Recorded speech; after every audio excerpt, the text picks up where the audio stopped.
जीनत बीबी के घर का बावर्ची बावले मियां बोल रहा हूँ। इस वक्त वो घर पर नहीं है। तुम फिक्र मत करो विशाल। देखो, प्यार की कश्ती किसी ना किसी के सहारे से किनारे लग ही जाती है। जीनत अगर हमारी मदद नहीं करेगी तो क्या हुआ, जूही तो है। जूही? इतने दिनों से साथ काम करते करते ये पता ही नहीं चला कि तुम्हारे चोख मगर मासूम चेहरे ने, तुम्हारे काम करने की लगन ने मेरे दिल में कब अपनी जगह बना ली। मामा, आप क्यों फिक्र करती हैं? देखिएगा, जब हम स्विट्जरलैंड से आएंगे ना तो अयान अपनी जिद स्विट्जरलैंड की जमीन पर छोड़कर आएंगे। नादान लड़की, जिस दिन मेरा बेटा जिद करना छोड़ देगा वो दिन तेरा इस घर में आखिरी दिन होगा। बिन बुलाए? किसने कहा कि तुम्हें दावत नहीं दी गई? तो क्या तुमने मुझे इनवाइट किया था? हाँ। अगर नफीसा ने जूही को इनवाइट किया था तो जूही ने हमें इस बारे में बताया क्यों नहीं? आगे से जब भी मेरी कंपनी के बीच और नफीसा बे की कंपनी के बीच कारोबारी टकराव हो तो तुम बीच में मत आना। देखो जूही, तुम खुद तो तबाही की तरफ जा रही हो मगर अपने साथ साथ अयान और जीनत को भी ले जा रही हो। अरे मेरी बात तो सुनो भाई। मत कहो मुझे अपना भाई, और मेरा और तुम्हारा कोई खून का रिश्ता भी नहीं है। विशाल! जीनत, तुम ठीक कहती थी। जूही तुम्हारी खुशियां छीनना चाहती है, वो तुम्हारी जिंदगी तबाह करना चाहती है। मैंने लाख कोशिश की जीनत तुम्हें इस तबाही से बचाने की, मगर कामयाब नहीं हो पाया। तुम्हारा भाई तुम्हारी मदद नहीं कर पाया जीनत। कैसे बताऊं तुम्हें, कैसे बताऊं कि मुझे क्या क्या सहना पड़ा। पता है मुझे तुम्हें बचाने का क्या सिला मिला। डैड ने मेरे... विशाल बेटे, मेरी बात सुनो तो। मुझे कुछ नहीं सुनना। बेटे, जो तुम समझ रहे हो वो सच्चाई नहीं है। दरअसल हकीकत को तो तुम जानते ही नहीं, वरना इस तरह जूही पर तुम इल्जाम नहीं लगाते। तो सच्चाई क्या है?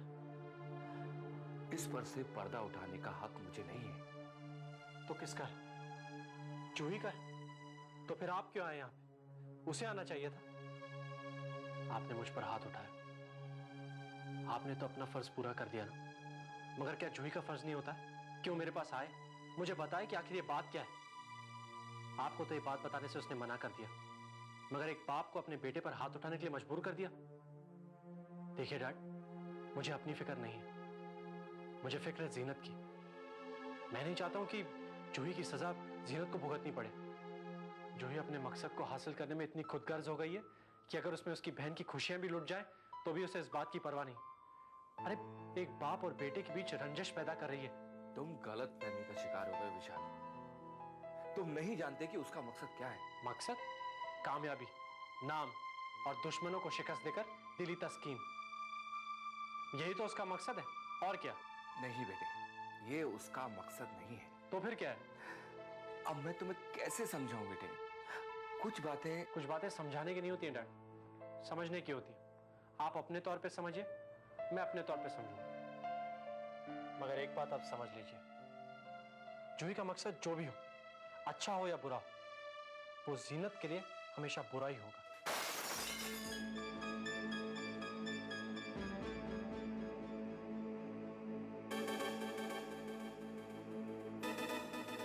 ये क्या किया बेटी तुमने? जिस तरह ये कांच के टुकड़े बिखरे हुए हैं, उसी तरह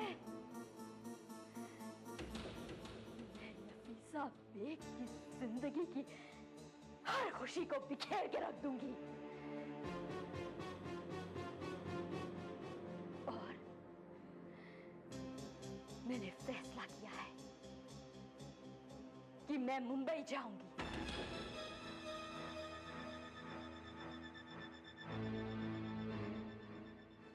महकती जूही। अरे हाँ कर रहा हूँ। अरे प्रजापति, संडे कब है? संडे कब है यार? क्या हुआ? संडे आज ही मना लो। टेंशन थकान उतारने के लिए संडे का इंतजार क्यों? 9 दुर्लभ जड़ी बूटियों वाले नवरत्न तेल की मालिश से रोज की टेंशन थकान रोज मिटाओ। नवरत्न तेल लगाओ, हर शाम संडे मनाओ।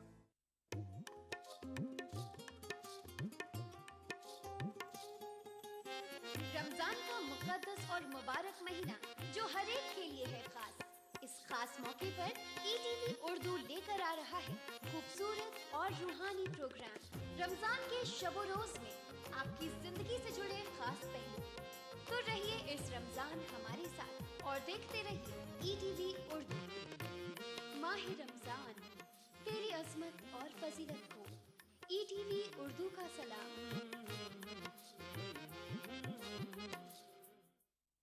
मजहब की न सूबों की न फिरकों की फकत वल्लाह के हर दिल की ज़बान है उर्दू। न दिए का है न हवा का है, यहाँ जो भी कुछ है खुदा का है। यहाँ ऐसा कोई दिया नहीं जो जला हो और वो बुझा ना। सुना है रब्त है उसको खराब हालों से, तो अपने आप को बर्बाद करके देख। बहुत अच्छा है, वाह वाह। दिल से अपनाया न उसने, गैर भी समझा नहीं। ये भी एक रिश्ता है जिसमें कोई भी रिश्ता नहीं। बरसों की रस्मों राह थी, एक रोज उसने तोड़ दी। होशियार हम भी कम नहीं, उम्मीद हमने छोड़ दी। मयारी शेर व अदब और उर्दू जबान के फरोग की जानिब ETV उर्दू की एक और पहल। देखिए प्रोग्राम अंदाज़े बयां हर पीर ता जुमेरात दोपहर 2:30 बजे सिर्फ ETV उर्दू पर। बिछड़ेंगे तो मर जाएंगे हम दोनों, एक डोर में है हमको ये दर बांधे हुए। मैं ख्वाब में इस मुल्क का नक्शा बनाता हूँ, मुझे अपनी वफादारी पे कोई शक नहीं होता। मैं खूने दिल मिला देता हूँ जब झंडा बनाता हूँ। हिंदू और मुस्लिम मुल्क की दो आंखें हैं। अपने मुल्क की तरक्की और खुशहाली का काम हिंदू और मुस्लिम एकता के जरिए किया जा सकता है। मजहब नहीं सिखाता आपस में बैर रखना। हिंदी हैं हम, वतन है हिंदुस्तान हमारा।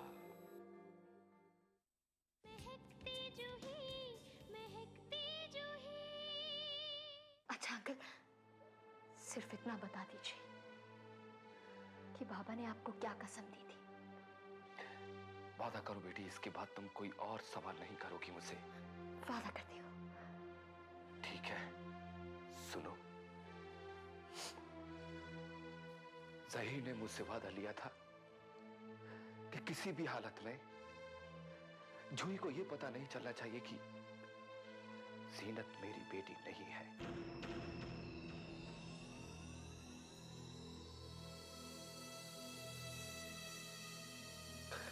अच्छा बेटी, मैं चलता हूँ, मुझे बहुत तेज नींद आ रही है। अंकल,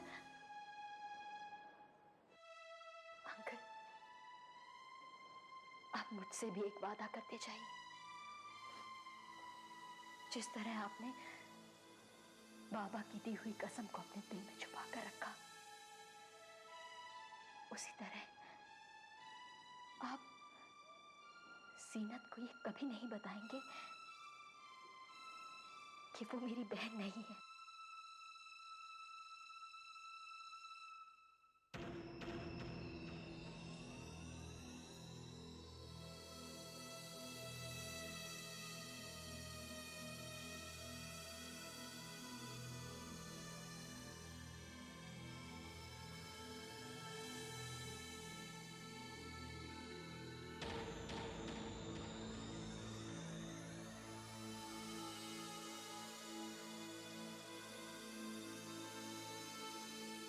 विशाल बेटे,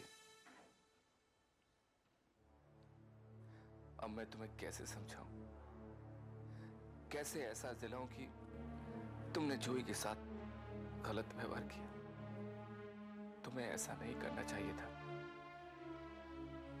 जब भी तुम्हें हकीकत का पता चलेगा तो तुम्हें मालूम हो जाएगा कि तुम्हारे अंदाज जूही के बारे में कितने गलत थे।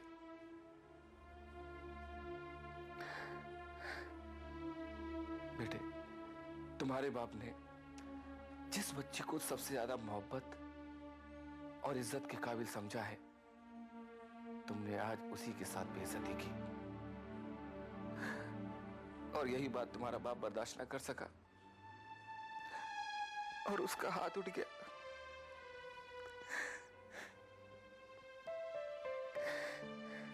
शायद जिंदगी में पहली बार मैंने विशाल तुम्हारे ऊपर हाथ उठाया। अंकल क्या कर रहे हैं? क्या कर रहे हैं? आज पहली बार मैंने विशाल पर हाथ उठाया। मुझे बहुत अफसोस है कि मेरी वजह से ये सब। बेटी, मुझे विशाल पर हाथ उठाने का इतना अफसोस नहीं जितना मुझे इस बात का अफसोस है कि उसने तुम्हारे साथ बदतमीजी की, अपनी बड़ी बहन के साथ। पता नहीं मेरी तरबियत में कहां कमी रह गई थी। अंकल मुझे फख्र है आप पर। आपने दोस्ती के रिश्ते को निभाने की एक नई मिसाल बना दी है, उसकी अजमत को आसमान पर पहुंचा दिया है। आपने मेरी खातिर, अपने दोस्त की बेटी की खातिर अपनी औलाद पर हाथ उठाया और फिर भी आप उसे ही कसूरवार ठहरा रहे हैं। नहीं बेटे, मैंने कोई मिसाल कायम नहीं की है। मैंने तो सिर्फ अपना फर्ज अदा किया है। मैंने तो सिर्फ सच्चाई का साथ दिया है। सच्चाई और इंसाफ के आगे कोई रिश्ता अहम नहीं होता। अंकल आप जो भी कह लें, लेकिन मुझे फख्र है आप पर, आपके ख्यालात पर, आपके जज्बात पर, आपकी अजीम दोस्ती पर। कितना प्यारा था मेरा दोस्त। क्या दोस्ती थी हमारी, क्या दिन थे वो भी। दांत काटे की रोटी खाते थे। सब लोग कहते थे कि दो जान एक कल में हम। हमने ढेर सारी खुशियां साथ में बांटी, एक साथ दिवाली मनाई, एक साथ ईद मनाई। फिर अचानक पता नहीं कैसे मेरे दोस्त को किसी की नजर लग गई। नफीसा उसकी जिंदगी में आ गई। बस नफीसा क्या आई उसकी जिंदगी में, जैसे कि सब कुछ बस बदकिस्मती उसके साथ आ गई।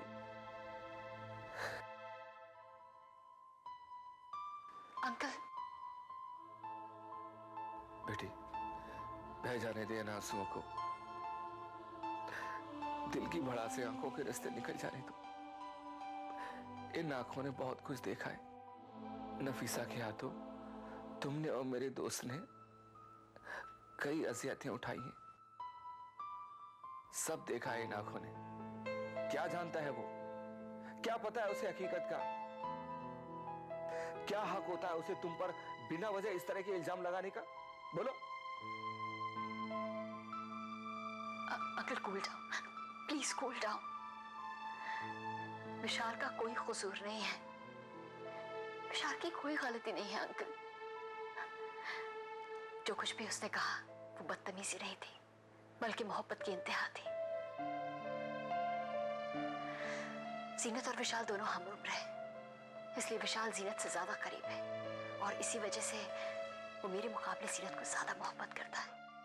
बस ये उसी मोहब्बत का असर है जो वो शिकायत करने पर मजबूर हो गया। अंकल आप बिल्कुल दुखी मत होइए। मुझे विशाल की बात का बिल्कुल भी बुरा नहीं लगा है। आप ही सोचिए ना, क्या बहन को कभी भाई की बात का बुरा लगता है? तुम ये बात सिर्फ अपने आप को तसल्ली देने के लिए कह रही हो ना। मैं जानता हूं कि तुम भी अंदर से पूरी तरह से टूट चुकी हो और इस पर तुम अपने आप को ही कोसने लग जाती हो। किसी के दिल पर क्या बीती है ये मैं अच्छी तरह से जानता हूं। विशाल की तरफ से मैं तुमसे माफी मांगता हूं। अंकल ये क्या कर रहे हैं आप? आप मुझे गुनहगार बनाना चाहते हैं। आप चाहते हैं कि मैं आपकी नजरों में जिंदगी पर शर्मिंदा रहूं। अंकल मैं इतनी खुदगर्ज तो नहीं हूं कि आपकी मोहब्बत को भूल जाऊं, सब भूल जाऊं जो आपने मेरे लिए किया। विशाल ने जो कुछ भी किया बिल्कुल ठीक किया।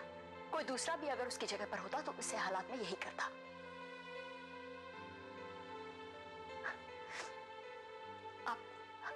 आप मेरे बाबा के सबसे गहरे दोस्त हैं ना, इसलिए मैं आपकी दोस्ती की कसम खाकर कहती हूँ कि मुझे विशाल की बात का जरा भी मलाल नहीं है और जरा भी रंजिश नहीं है। जूही, मेरी प्यारी बेटी,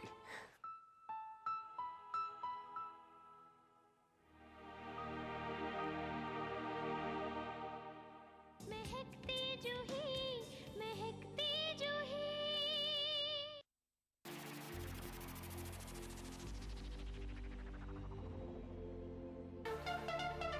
दांतों के पीलेपन से लेके इम्प्लांट तक हर प्रॉब्लम का सलूशन है। टीवी जो देखते हैं ज़्यादातर वो बच्चे ओवरवेट होने का चांसेस ज़्यादा रहते हैं। 2 times higher risk of development of TB in smokers. आदाब डॉक्टर, यानी आपकी जिंदगी का रहनुमा। खाने पीने का चीज है और पीने का पानी, इसको बैलेंस करना है। Fertility is a medical as well as a social problem. Uterine cancer भी स्मोकिंग से आने के चांसेस रहते हैं। अगर आप ठीक तरीके से खाना नहीं लेते हो तो शरीर जो है कमज़ोर पड़ जाता है। सिर्फ कमर की दर्द ही नहीं, आपको इन्फेक्शन होने की चांसेस रहती है। आदाब डॉक्टर, एक ऐसा शो जहां हम जानते हैं एक बीमारी के मुख्तलिफ पहलू और हर हफ्ते बात करते हैं एक नए टॉपिक के बारे में। उठाइए फोन, डायल कीजिए 040-233-13820 और 233-13380। देखना ना भूलें आदाब डॉक्टर, एवरी थर्सडे शाम 5 बजे हिंदुस्तान में और 3:30 बजे यूएई में।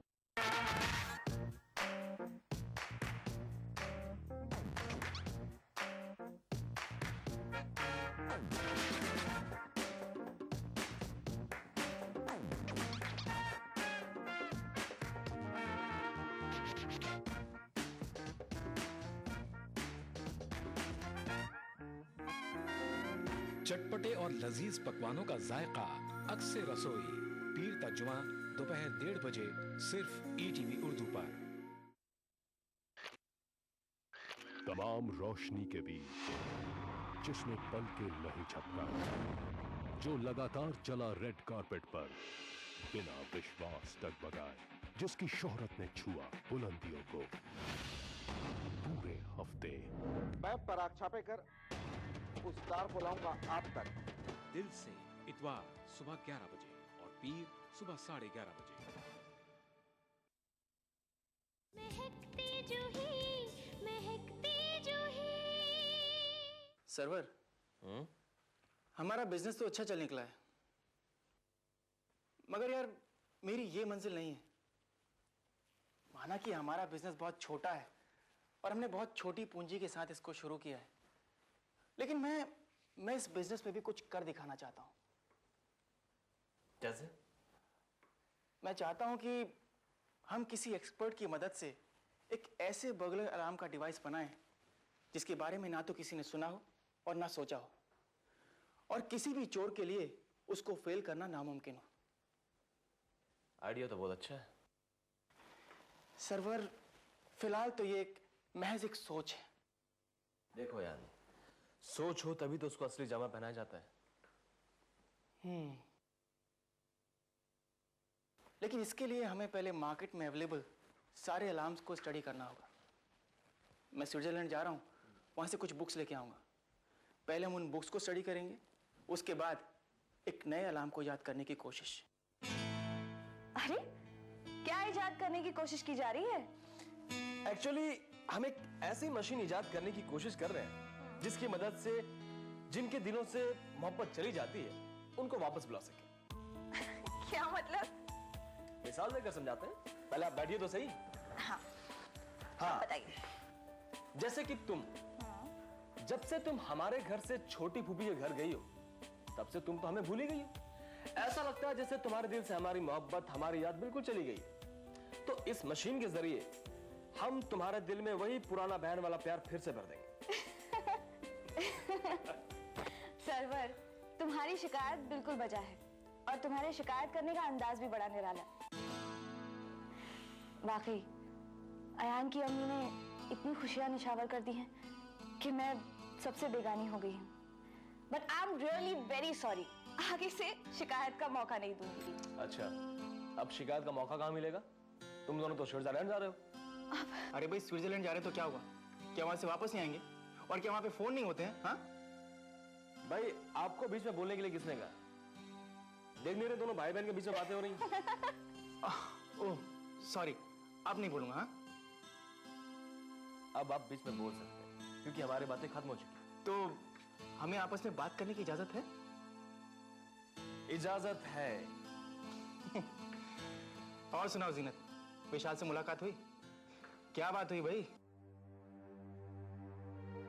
बातें भी हुई और गर्मा गर्मी भी हो गई। क्यों? शादी की पार्टी में ना आकर गलती उन्होंने की है, अब नाराज भी हो रहे हैं? अरे गुस्सा तो हमें होना चाहिए। हाँ, हमें नाराजगी इस बात की थी कि वो शादी में नहीं आए, और उन्हें नाराजगी इस बात की थी कि हमने उन्हें बुलाया नहीं। क्या मतलब? हमने उन्हें बुलाया नहीं? अरे भी पार्टी में सबको बुलाया था। हाँ, ममा ने मुझसे खुद कहा था कि वो जूही को पर्सनली इनवाइट करेंगी और जूही के जरिए बाकी सबको भी बुलवा लेंगी। तो फिर प्रॉब्लम क्या है? अयान, प्रॉब्लम ये है कि जूही ने किसी को बताया ही नहीं, और सब यही सोचते रहे कि हमने उन्हें नहीं बुलाया है। मगर जूही ने ऐसा क्यों किया? पता नहीं, कुछ दिनों से ऐसी बातें हो रही हैं जिनकी उम्मीद नहीं की जा सकती। लेकिन अब विशाल को मालूम पड़ गया ना कि इसमें हमारा कोई कसूर नहीं था। हाँ, और अगर मैं शिकायत करने ना जाती तो पता ही नहीं चलता। अच्छा बाबा, गुस्से पे खाक डालो और चलो बड़ी अम्मी से मिल के आते हैं। अरे, तुमने तो मेरी मुराद ही पूरी कर दी। चलो चले। देखिए विशाल, आपके ख्यालात जूही के लिए बिल्कुल गलत हैं। जूही जीनत के लिए कोई भी गलत कदम उठाने के बारे में सोच भी नहीं सकती है। प्रीत प्लीज, अगर तुम्हें किसी बात की जानकारी नहीं हो तो भगवान के लिए अपनी जुबान बंद रखो। आप क्या समझते हैं, मुझे कुछ मालूम नहीं? मैं सब कुछ जानती हूँ। क्या जानती हो तुम? बताओ मुझे, क्या जानती हो तुम? क्या तुम जानती हो कि जीनत और आया ने घर छोड़कर चले गए, उसकी वजह क्या है? अरे नफीसा बेग की इनवाइट करने के बावजूद जूही और रिसेप्शन पार्टी पर क्यों नहीं गई? क्या तुम जानती हो उसकी वजह? अरे ये छोड़ो, अरे हम उस पार्टी में इनवाइटेड थे लेकिन जूही ने हमें ये सब बताया नहीं। विशाल, अगर जूही ने वाकई कुछ ऐसा किया है तो जरूर उसके पीछे कोई अहम वजह होगी। वजह है प्रीत। और वो क्या है? जूही नफीसा बेग से दुश्मनी रखती है। वजह चाहे जो भी हो, उसे ये सब भुला देना चाहिए क्योंकि उसकी बहन की शादी वहां पर हुई। अरे बेवकूफ, जरा सोचो, क्या अगर जूही का यही एटीट्यूड रहा तो जीनत की घर गृहस्थी तबाह हो जाएगी। क्या मैं गलत कह रहा हूं? नहीं विशाल, आप और आपके ख्याल अपनी जगह बिल्कुल दुरुस्त है, लेकिन हो सकता है नहीं, यही बात है। मैं जानता हूं कि मैं सही हूं, इसके बावजूद डैड ने मुझ पर हाथ उठाया, अपने लड़के पर हाथ उठाया, मुझ पर।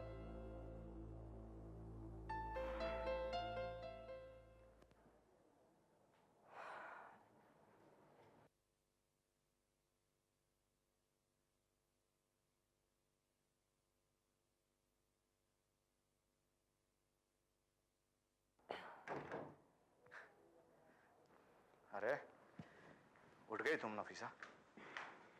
हाँ, बहुत दिनों बाद बड़ी सुकून की नींद आई है। नफीसा, नींद का ताल्लुक दिमागी सुकून से होता है। दिमाग पर सुकून हो ना तो पुरसुकून की नींद आती है। वैसे नफीसा, तुम काफी बदल गई हो। टकराव का रास्ता छोड़ के जो तुमने मोहब्बत का रास्ता अपनाया ना, बहुत अच्छा किया। और जो भी मोहब्बत का रास्ता अपनाता है, खुशियां उसके कदम खुद चूमने आती। अब देखो ना, कितना सुकून है इस घर में ना, कितनी खुशियां हैं। अली बेग, तुम कितने बेवकूफ हो। जब हवाएं थम जाएं, तो उसे सुकून समझकर खुशियां मना रहे हो।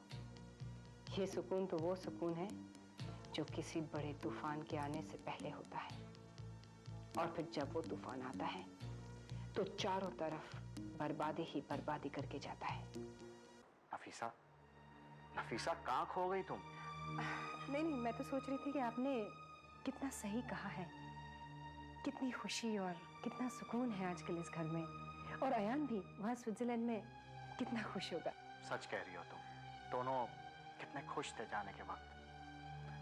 जब अयान एयरपोर्ट के लिए रवाना हुआ तो उसकी आंखों में आंसू थे, अपनी माँ को छोड़ के जाने के आंसू। और जीनत, ऐसे लग रहा था जैसे अपनी असली माँ को छोड़कर जा रही है। हाँ, बहुत खुश थे वो दोनों, और मैं भी तो खुश हूँ अली बेग। अयान इसलिए खुश था कि उसे जीनत मिल गई।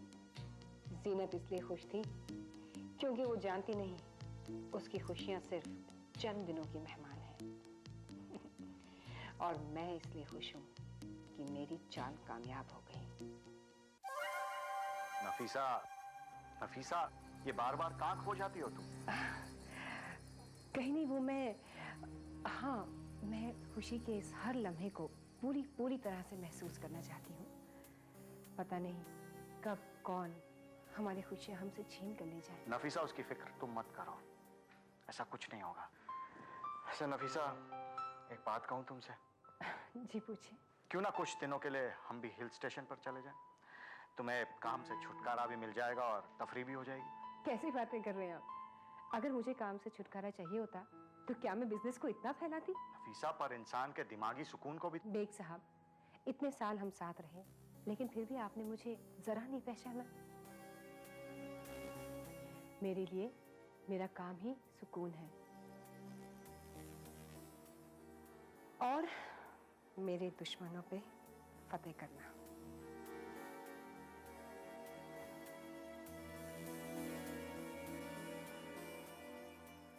नफीसा, मैं तुम्हें कभी नहीं समझ पाऊंगा।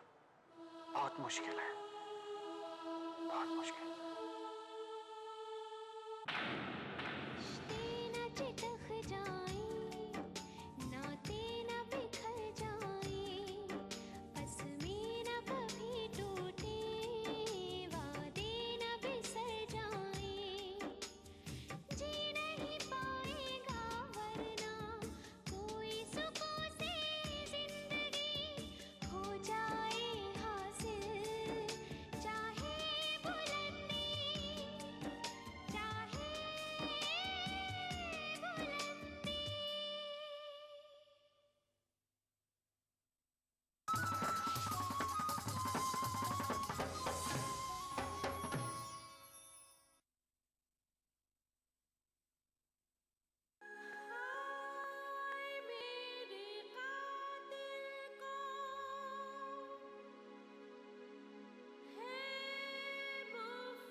रमजान का मुकद्दस और मुबारक महीना जो हर एक के लिए है खास। इस खास मौके पर ETV उर्दू लेकर आ रहा है खूबसूरत और रूहानी प्रोग्राम। रमजान के शबो रोज में आपकी जिंदगी से जुड़े खास पहलू। तो रहिए इस रमजान हमारे साथ और देखते रहिए ETV उर्दू।